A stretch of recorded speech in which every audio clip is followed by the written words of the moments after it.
సిస్తుర్క Pushpa 2 block buster hit తో ఇప్పుడు ఏకంగా టాప్ పాన్ ఇండియా హీరో అయిపోయాడు బన్నీ.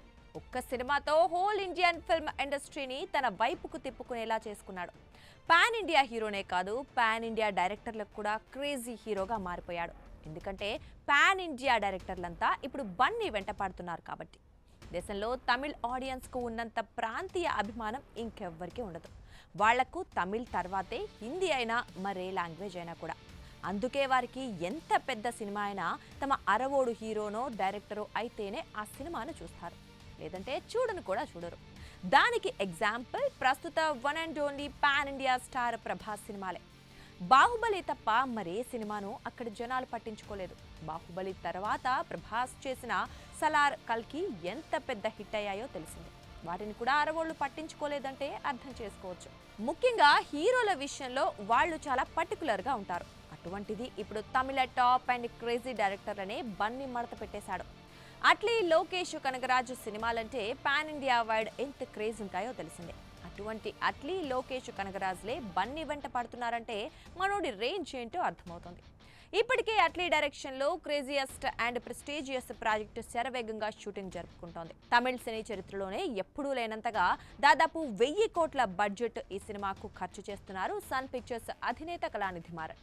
అది కూడా ఓ తెలుగు హీరోతో చేస్తోన్న సినిమా కోసం.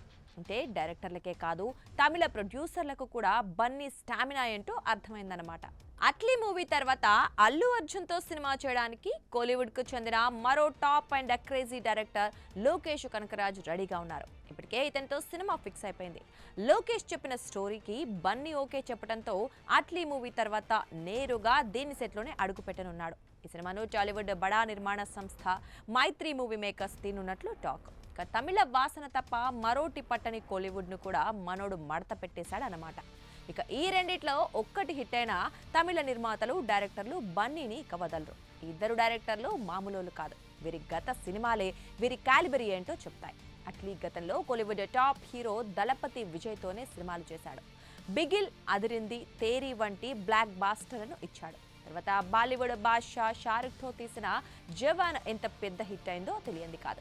అటువంటి అట్లీ బన్నీ వెనుక పడ్డాడంటే అర్థం చేసుకోవచ్చు.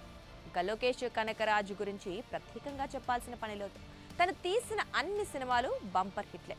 కార్తీక్ ఖైదీ, రజనీకాంత్తో జైలర్, విజయ్తో మాస్టర్, లియోలు ఏ రేంజ్లో కలెక్షన్స్ కురిపించాయో కూడా తెలుసు. అటువంటి క్రేజీ డైరెక్టర్లను తన వైపుకు తిప్పుకొని కోలీవుడ్ పై తన బ్రాండ్ను వేసుకుంటున్నాడు బన్నీ. దళపతి విజయ్ అంటే తమిళులకు ఎంత ఇష్టమో తెలిసిందే. ఇప్పటికీ సోషల్ మీడియాలో అక్కడ విజయ్దే టాప్ ప్లేస్. అటువంటిది విజయ్ తర్వాత బన్నీ నిలిచాడంటే తమిళ గడ్డపై ఏ విధంగా నరుక్కొస్తున్నాడో ప్రత్యేకంగా చెప్పాల్సిన పని లేదు. ఇక ఈ రెండు పక్కన పెడితే ఆ తరువాత బన్నీ పైప్ లైన్ లోని ప్రాజెక్టులను చూస్తే మరింత షాక్ కొడుతుంది. ఫ్యూచర్ లో అల్లు వారబ్బాయిని టచ్ చేయాలంటే కూడా భయపడే రేంజ్ ఉన్న డైరెక్టర్లు వాళ్ళు. అటువంటి బీభత్సమైన డైరెక్టర్లు బన్నీ కాల్ షీట్స్ పై కర్చీఫ్ వేసుకొచ్చున్నారు. వాళ్ళెవరూ కాదు, కేజీఎఫ్, సలార్ సినిమాలతోనే ఇండియన్ సిల్వర్ స్క్రీన్ ను షేక్ చేయించిన ప్రశాంత్ నీల్, అర్జున్ రెడ్డి, యానిమల్ వంటి సినిమాలతో గడగడలాడించిన సందీప్ రెడ్డి వంగ. ఇప్పటికే వీళ్ళు బన్నీని కలిసి కథ చెప్పి ఓకే చేయించుకున్నారని సమాచారం. వాటిలో నీల్ మూవీ పేరు కూడా రావణ్ అని ఫిక్స్ అయినట్లు కూడా సినీ వర్గాల్లో సర్క్యులేట్ అవుతున్న టాక్. ఇక ఈ ఇద్దరు హీరోల్ని ఏ రేంజ్ లో చూపిస్తారో సినీ జనాలకు తెలియంది కాదు. ఇక పుష్ప 3 ఉండనే ఉంది. అప్పుడే సుక్కు దీని వర్క్ మొదలు పెట్టాడని సమాచారం. వీళ్ళిద్దరికీ కుదిరినట్లు మరెవరికి కుదరలేదేమో అనిపిస్తోంది. బన్నీ హీరో అంటే సుక్కుకు కూడా ఎక్కడ లేని ఎనర్జీ వచ్చేస్తోంది. ఇద్దరూ కలిస్తే ఆడియన్స్ కు పూనకాలేననే విషయం తెలిసిందే. అలాగే మాటల మాంత్రికుడు త్రివిక్రమ్తో కూడా ఓ అద్భుతమైన మైథాలజీ మూవీ కూడా ఫిక్స్ అయినట్లు ఇప్పటికే టాక్ నడుస్తోంది. త్రివిక్రమ్ బన్నీ కాంబోకు టాలీవుడ్ లో ఎటువంటి క్రేజ్ ఉందో తెలిసిందే. వీరిద్దరూ కలిసారంటే బాక్స్ ఆఫీస్ షేక్ అవ్వాల్సిందే. ఇంట్లోనే పులి అనే పేరును చెరిపేసుకునేందుకు త్రివిక్రమ్ ఈసారి బన్నీతో గట్టిగా ప్లాన్ చేశాడట. మరి ఈ సినిమాలన్నీ పూర్తయితే ఇండియన్ స్క్రీన్ పై బన్నీని కొట్టేవాడే ఉండడేమో. అటు మలయాళంలో ఇప్పటికే బన్నీకున్న క్రేజ్ అక్కడి టాప్ హీరోలకు కూడా లేదంటే నమ్మాల్సిందే. మలయాళీలు మల్లు అర్జున్ గా పిలుచుకునే అల్లు అర్జున్ దశాబ్దం క్రితమే మాలీవుడ్ ని కూడా ఆక్రమించేశాడు. తన సినిమా ఏదైనా మలయాళంలో రిలీజ్ కావాల్సిందే. బన్నీ డబ్బింగ్ సినిమా రిలీజ్ అవుతుందంటే అక్కడి టాప్ హీరోలు తమ స్ట్రైట్ సినిమాల విడుదలను పోస్ట్ పోన్ చేసుకుంటారు అంటే మలయాళ గడ్డపై మనోడు ఎంతటి స్ట్రాంగ్ ముద్ర వేశాడో చెప్పనక్కర్లేదు. మరోవైపు బాలీవుడ్ డైరెక్టర్లు ఇప్పటికే బన్నీ చుట్టూ స్టోరీ గల్లాగా తిరుగుతున్నారట స్టోరీలు చెప్పేందుకు. దశాబ్దాల చరిత్ర ఉన్న నిర్మాణ సంస్థలు కూడా బన్నీ కాల్ షీట్స్ కోసం సూట్ కేసులు పట్టుకొని క్యూలో నిలబడ్డారు. మనోడు జస్ట్ ఓకే అంటే చాలు అని. దీన్ని బట్టి చూస్తే ఇండియన్ సిల్వర్ స్క్రీన్ పై మరో 10 నుంచి 15 ఏళ్లు బన్నీని కొట్టేవాడుండడేమో అనిపిస్తోంది. అంటే రాబోయే రోజుల్లో కాబోయే ఇంటర్నేషనల్ ఇండియన్ స్టార్ అల్లు అర్జునే. నిజానికి అల్లు అర్జున్ కెరీర్ గురించి మాట్లాడాల్సి వస్తే పుష్ప ముందు పుష్ప తర్వాత అని చెప్పుకోవాలి. ఎందుకంటే తన కెరీర్ ను ఆ రేంజ్ లోకి మార్చేసిన మూవీ అది. పుష్ప రిలీజ్ కి ముందు అల్లు అర్జున్ అంటే ఇతర భాషల ఆడియన్స్ కు పెద్దగా పరిచయం లేదు. ఎప్పుడూ అడపాదడపా డబ్బింగ్ సినిమాల్లో చూడటమే తప్ప పెద్దగా పట్టించుకునే వాళ్ళు కాదు.